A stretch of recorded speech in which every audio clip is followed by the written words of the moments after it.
Welcome everyone, to the fourth in our series on Faces on Coins, which I am calling People in My Pockets. Oh good, our guest has arrived. Welcome, Chief.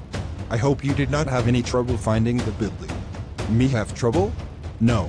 I just follow a white man trail called University Lane. Great. Did my secretary tell you what we are doing here today? Yes, she did. And I suppose these people are here to hear about what a great chief I was, and my important role in killing General Custer in the Battle of Little Bighorn Creek. Well, we will probably want to hear something about that. But we are here to honor your portrait being on the American nickel. Of course. So sorry. Me think this the History Channel. Think that show is next week. Have to come back from the dead 2 weeks in a row.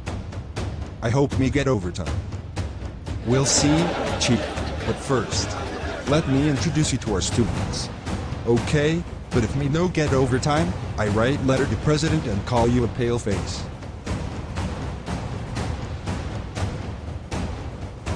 Not you worry. Me just kidding. You have to have a sense of humor to be an Indian, you know. Living in a crap house on a stinking reservation, being an alcoholic with no job, and thinking of committing suicide. Just kidding again. I got super gravesite, where everybody come to see me, but unfortunately no Wi-Fi.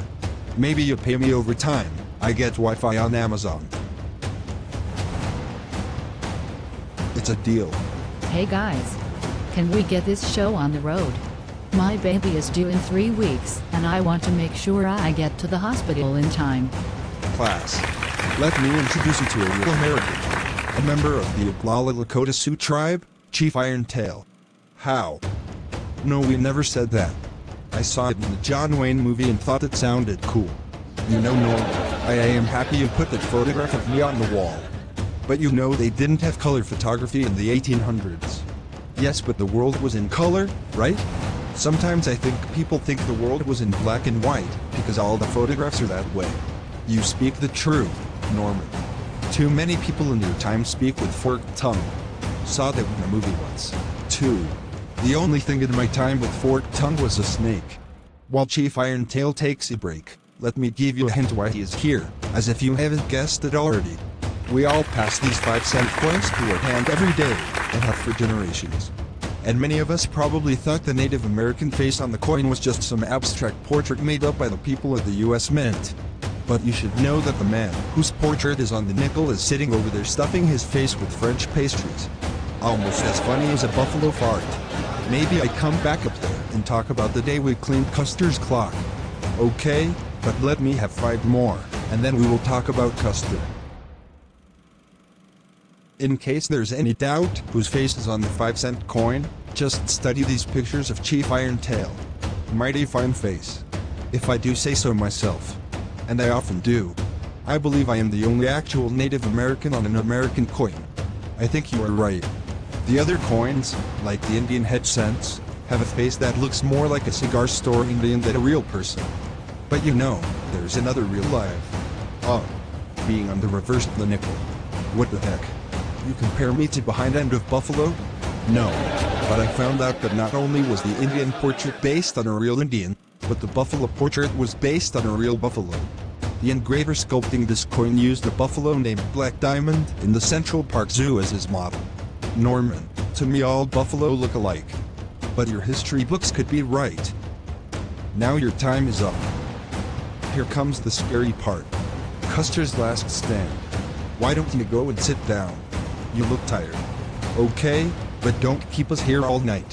That lady is having a baby. I think you all know about the battle, called Custer's Last Stand. The story. And it is a big story. What do you guys today call fake news? But I was there. And we won. So let me fill in the missing bits. This image of Custer, at the top of a hill, fighting to the last, his yellow hair blowing in the breeze. Does this image seem familiar at all? Yellow hair, blowing in the wind. A fake hero. Anyway, all fake news. He cut his hair really short before the battle, perhaps to discourage it being lifted from his head. And he wasn't the last man standing. That was John Wayne of Charleston Heston, or somebody in the movies. In fact, he wasn't even on the hill. Historians now have proven Anne was killed early in the battle somewhere off to the side. Yes, a great book called The Stand by Nathaniel Philbrick did a great job of laying out the facts. So I never saw Custer that day. The soldiers were outnumbered and had no chance, but it was payback for decades of death and abuse the native people had endured. I am just glad they didn't put his face on a coin. But sad that I am the only of the first Americans put on a coin until the recent dollar coin with Sacagawea. And you know what really frosts my pumpkins? Take a look. I never got on another coin, but that stupid buffalo apparently got a modeling job, because here he is on a $10 bill.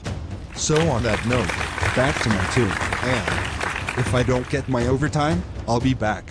Saw that in a movie once too. We are right out of time, folks, so see you at our next meeting of People in My Pockets.